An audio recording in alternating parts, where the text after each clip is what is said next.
So I've been honestly playing a lot of League of Legends because my main Rise, who hasn't been good for 4 years, is almost playable right now.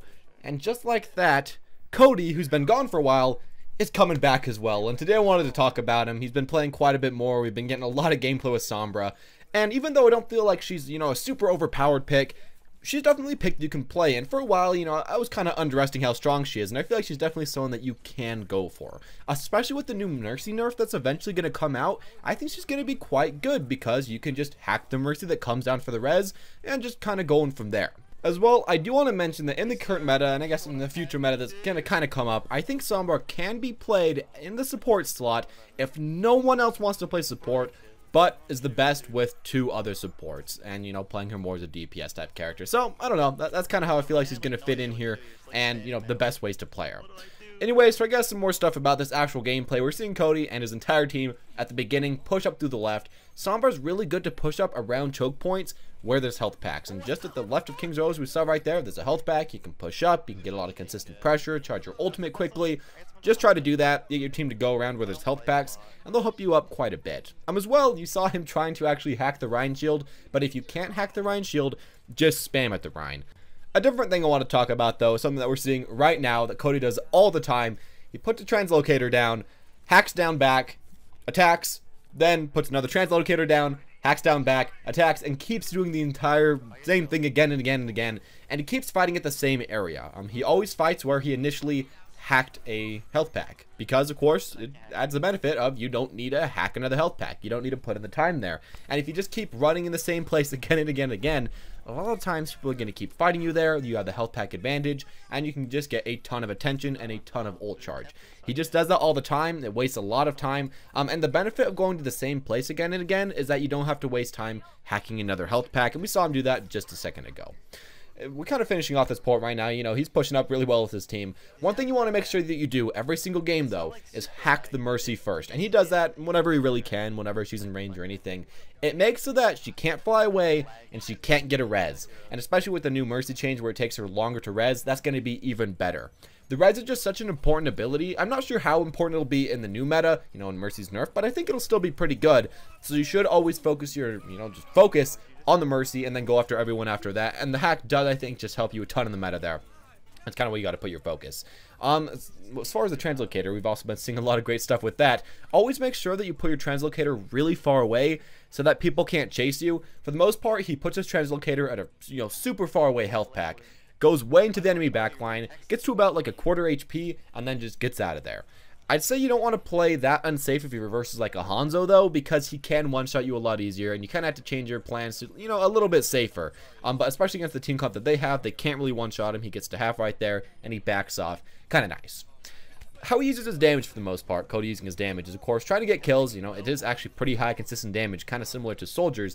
But when he's at super far range and he knows that he can't get the kills, he'll just use his damage as a way to scare people off, to get them to, half or whatever. And long range, that's, for the most part, good enough. You can stall for a lot of time on offense, and even on defense. And often when you're spamming out a ton of damage, it kind of freaks people out that they're going to get hacked, so they're also going to back off, and that's kind of a different thing you can go for.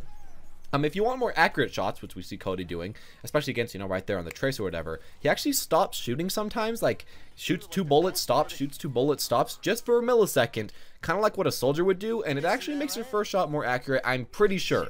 Otherwise, he's just randomly doing that, but I'm like 90% sure that's actually a useful way to, get a little bit of extra damage down. Some final tips that we see on offense, as now we're just going to go into the waiting period in between, is first off, don't push up far past your team like a flanker while your team is still pushing on the cart. You do really great on the cart. Again, you're like a soldier where you do a ton of consistent damage against people. Go for those body shots, go for those headshots, whatever you can do.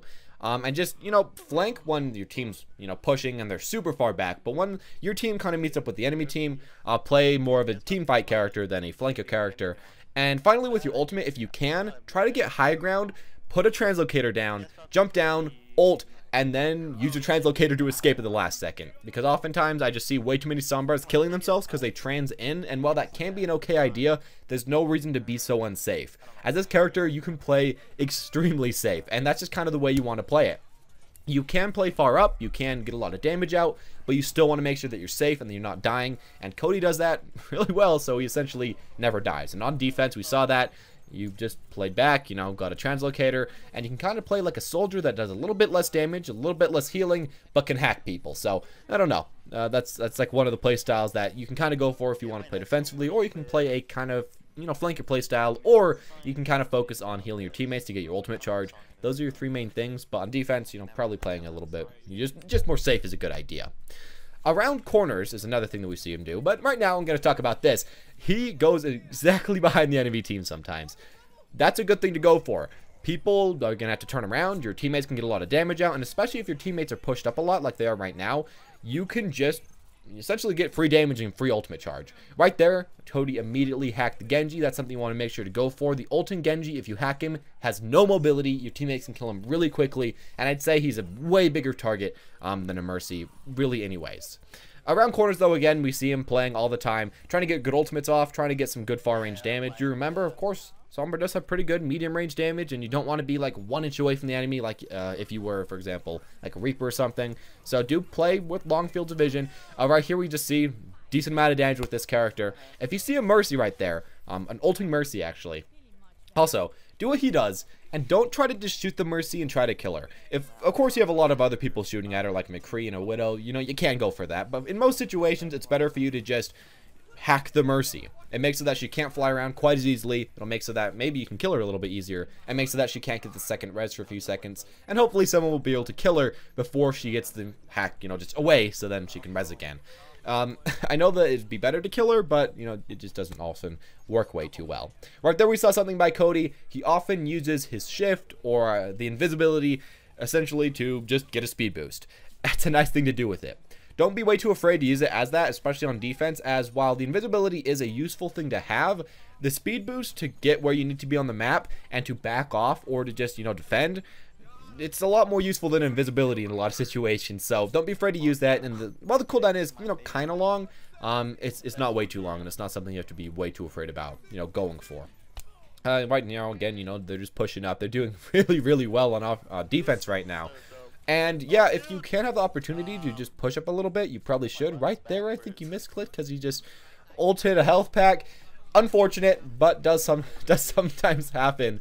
Again and again and again, though, on defense, we're seeing him, you know, put a translocator down, getting way behind the enemies, trying to get picks, trying to shoot at their necks or their heads. Most of the time, he actually goes for body shots near the neck, and he doesn't really go for way too many headshots. It did work on that McCree right there when you're like 1 inch away, but at medium to far range, don't really go for headshots, just go for medium range body shots. Versus that soldier right there, we saw CODEY did go for medium range body shots, and, you know, worked out pretty well for him. So that's kind of how you want to go for that. But yeah, do kind of push behind them, get some free damage, especially on defense, because while you can just get out, you know, damage right here, and that works out fine, why wouldn't you just play soldier in that situation? So do kind of remember that, you know, in order to be like a worthy pick, you kind of got to make sure you're using your hacks. You got to make sure you're getting behind them, and you're playing as a semi-flanker, semi-consistent damage dealer with a super good ult. You're definitely different. Just make sure to use your differences to the best you can. And I guess finally right there, use the translocator to get high into the sky to ultimate. That's a pretty basic thing, but, you know, you should almost always be doing that. As it allows just a ton of free ultimate range, and it lets you hit a lot below you. It makes you a lot harder to kill, as you are essentially just one of the easiest targets to kill in the game when you're ulting. It's not way too long of a ultimate, you know, compared to some other characters. I don't know exact examples, like Reinhardt, for example, I guess could be kind of a long ultimate. But it's still not something that you want to be doing just in the middle of nowhere. They finally finished it off right here, though, you know, finish off the point. There was actually a fair right there, and one thing that I like to say is that while you can't exactly, you know, completely destroy fairs with this character, you can still force them out of the sky and force them into a really bad situation. And that's one thing I want to say with Sombra. While I don't feel like her damage is the highest and her healing isn't the highest, and maybe, you know, she has pretty good mobility and pretty good crowd control, but while it's maybe not the highest, she has a lot of pretty good stuff, and if you can put that all together, you're really good, just not like an average character, but kind of like a jack of all trades character, and you do want to remember that, and you do want to make sure that you aren't focusing on one part of your playstyle way too much. I see a lot of people flanking way too much. I see a lot of people just standing straight at my front line way too much. You know, we're all the way back. We just barely got first point, and they're still with us when they could be, you know, going and harassing the enemy backline. You do want to think about where you should be and when you should be there as Sombra, and you shouldn't really just be, you know, lazy and autopilot. You do have to be proactive with this character, and that's, I think, one of the hardest parts about her, but if you can learn how to do that, it works really well. Anyways, as always, guys, thank you all for watching. I'm really glad to have CODEY's gameplay here because, again, I think he does a great example about showing, how to play this character, exactly what she's good at, and, just being proactive with the character. Anyways, as always, guys, if you guys want to see any certain character in the future, please do leave that in the comment section down below. Tell me if you learned anything or if you have any other tips that you want to talk about Sombra with, as I'll try to get to that. I really do like to read you guys' comments, and I appreciate anything you guys put down there. Anyways, as always, guys, though, thank you all for watching. Hit the subscribe button if you want to see more stuff like this in the future. And as always, guys, have a wonderful day.